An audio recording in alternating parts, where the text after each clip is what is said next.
This is a fun fact. Before we had period blood all over the World Championship on Raw, back in the day we actually had a legit looking World Championship. The most beautiful title in my opinion. The title looks amazing. I wanna touch the privates of this title. Let me touch his dick.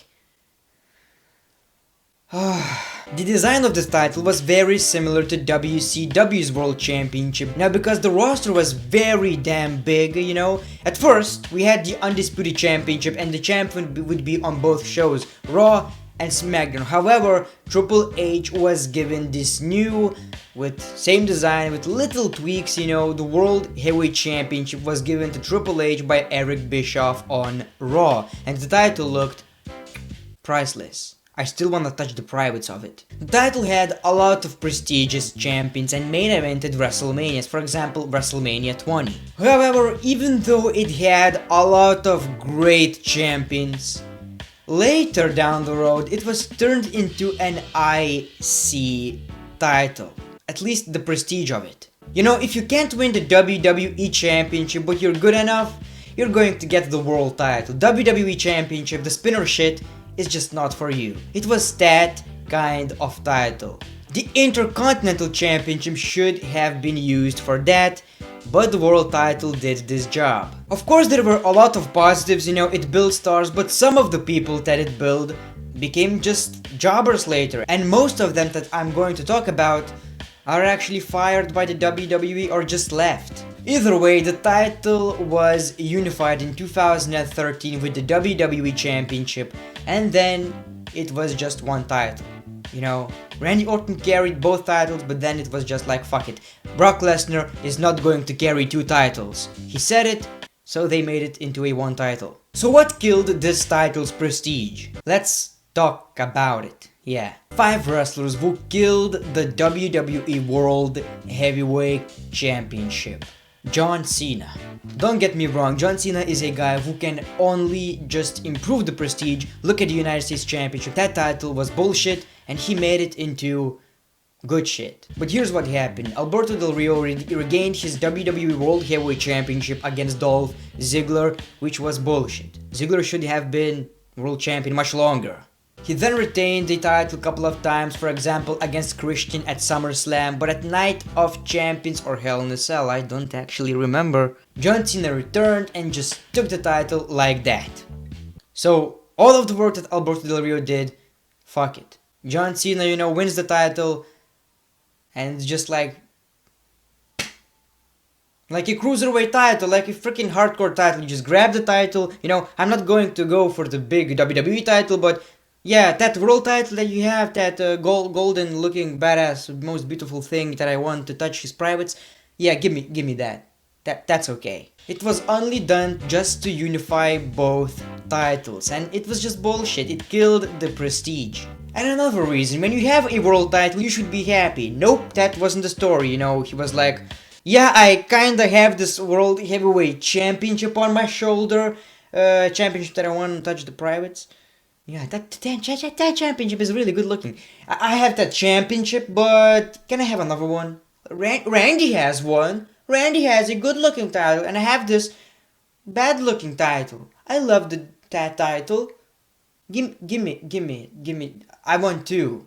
You know, that type of deal. It was bad. It was terrible, and yeah, it just didn't do any good. Rey Mysterio.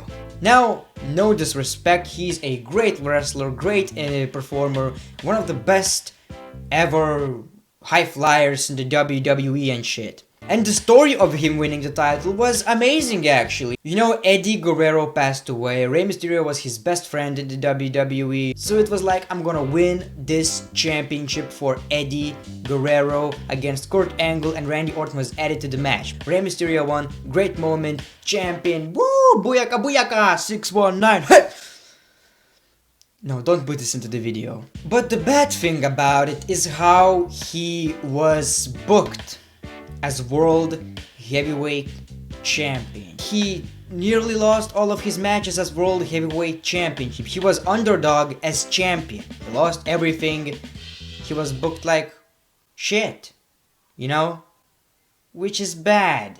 really damn bad. It killed the prestige, but he won it back like 6 or 7 years after his first win, and it was better, you know, but still not a perfect title run. Rey Mysterio as world champion just never worked for some reason. And later he lost the world title against King Booker.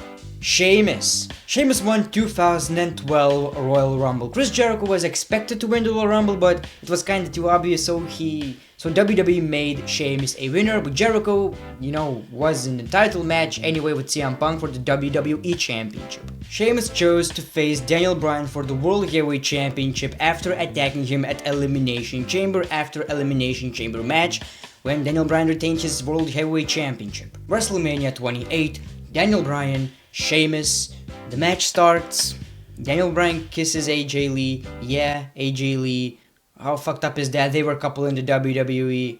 What? He kisses, bro kick, 1, 2, 3. Yes, he won in a few seconds. And it was a very boring title reign. Not only the short match killed the prestige kinda, the whole reign as the WWE World Heavyweight Championship was terrible as well. It was really boring. Sheamus as a face is boring. I think the title reign lasted for 6 or 7 months. Yes, ladies and gentlemen, this title reign lasted for 6 or 7 months with no good storylines, no nothing.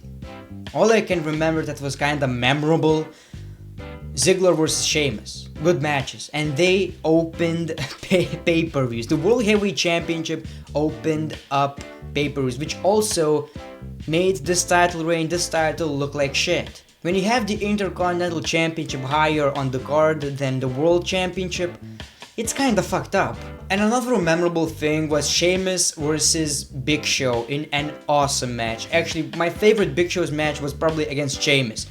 I don't know, maybe it was at Hell in a Cell when he lost the World Championship to Big Show, but it was really good. So, he lost the championship to Big Show after 7 or 6 months, but the title reign was very boring. It looked like a secondary title, and it was nothing compared to WWE Championship. And let me remind you that the WWE Champion was CM Punk, so yeah, big difference, huh? Jack Swagger. Yeah, he's released by the WWE, by the way, and what he has been doing in WWE for the past 4 years, 5 years, or something? Nothing. Yeah. Nothing. Either way, it was the year of 2010, WrestleMania 26, Money in the Bank ladder match. Yes, Money in the Bank matches were actually a part of WrestleMania, and it was pretty damn good to have a lot of guys in one show, and now we have Andre the Giant Memorial Battle Royal. Fuck this shit. It was Money in the Bank ladder match, and it featured a lot of great talent like Matt Hardy, who never won the world title, Christian, who never won the world title back in that time, Drew McIntyre, Evan Bourne, and more, you know, talented guys. But instead, guess who won? Jack Swagger, who is actually, in my opinion, pretty good. For some reason, I always liked Jack Swagger, but he was never popular with the fans. And he was kinda terrible on the microphone, to be honest. So, you know, logically, it's pretty easy to unhook the Money in the Bank. You know, you just press and unhook it. You know, like a hooker. I don't know why I said that. You just, you know, have that briefcase in your arms. Well, it's a bit harder for Jack Swagger. He lasted like 10 or 12 seconds or 20 seconds, I don't even remember, but it was a long ass time to unhook that briefcase.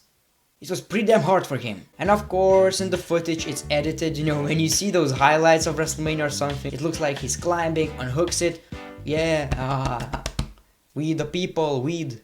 And shit. After that, there was a rivalry between Edge and Chris Jericho that continued after WrestleMania 26 when Chris Jericho defeated Edge for the World Heavyweight Championship. Edge attacked Chris Jericho, spear, Chris Jericho was laying, Jack 1, 2, oh, yeah, that was his song. Yeah, it was kinda cringy. I should cut that as well. Yeah. Damn it. Powerbomb 1, 2, 3. We have new World Heavyweight Champion Jack Swagger. Pretty cool moment. It happened on SmackDown. Jack Swagger wins the title. We had Some bad storylines with it. We had Randy versus Jack Swagger at Extreme Rules, which nothing was memorable. Really nothing. Yeah, it was pretty damn bad. Anyway, after 2 or 3 bad months, boring promos, bad shit, knockout punch by the Big Show, we had a fatal 4-way match, and Rey Mysterio won the title. The match also included Big Show and CM Punk. Rey Mysterio walked out as the champion with another, meh title reign. It wasn't good. The Great Khali. Should I even talk right here? The Punjabi Playboy. They call him the Punjabi Playboy. Yeah, Khali's boob. Yeah, another Khali's boob. That's sexy as fuck. So, the new monster debuted in the WWE. Unlike Braun Strowman, this one was very untalented. On SmackDown, Edge vacated his World Heavyweight Championship in 2007, and we had a Battle Royal, 20-man Battle Royal for the World Heavyweight Championship. I really hate those. Battle Royals for a title? What the fuck? Anyway, we had this Battle Royal and the Great Khali won the match. What the fuck? He had a 2-month title reign, losing against Batista after those 2 months. Now let me remind you the career of Great Khali. Great Khali defeated Undertaker in a squash match. And you know the way he pinned him? He put his leg on his chest. 1, 2, 3. Undertaker was killed by Great Khali. 10 years later, 8 years later maybe, he was jobbing to everyone. He was Punjabi Playboy. He had this dance, and he used to lose to everyone, every single one of every single wrestler. In other words, he was a big jobber. So that alone kills the prestige of World Heavyweight Championship. And you know what? It killed it the most. Guy couldn't wrestle.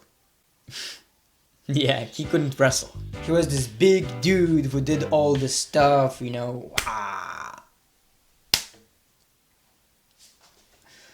yeah, something like that. That was his whole moveset, and he could also choke your head like this, and he can put you up and smash you down.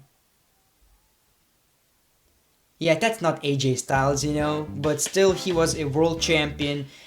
And just like I've said, many of those wouldn't win the WWE title, but they were given the World Championship and failed, and it damaged the title, the World title. So this is the video. The World Championship was killed entirely and was unified. Now we have the Universal Championship, which is depressing. This is a sad video, this is a sad story. Anyway, if you enjoyed the video, make sure to click that like button if you want more. Make sure to comment who was the worst WWE World Heavyweight Championship, the big gold title holder who killed the prestige. Who was boring and did nothing for the title. And follow me on Twitter. The Great One, peace, love and hugs. It's been a pleasure.